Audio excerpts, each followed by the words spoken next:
Magluto tayo ng pork sinigang. Lagyan natin ng tubig. So, yan ang ating gulay. Okra, sitaw, sili, tsaka yung kamatis. Lagyan na rin natin. Sumahan pa ng pechay mamaya. Ayan o, perfect pang sinigang. Pork ribs.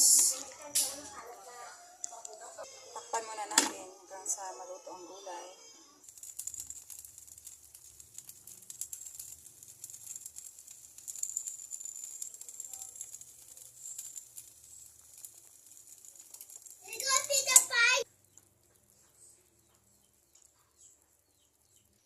So, ayan, ilagay na natin yung pechay.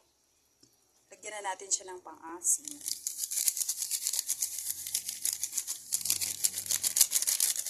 Ating pork sinigang. Ang ating ulam ngayon.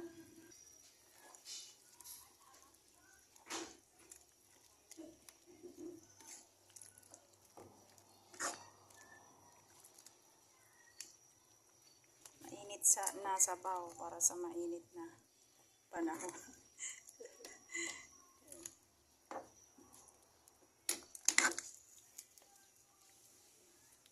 Umaalog. Yan, umaalog. Gusto.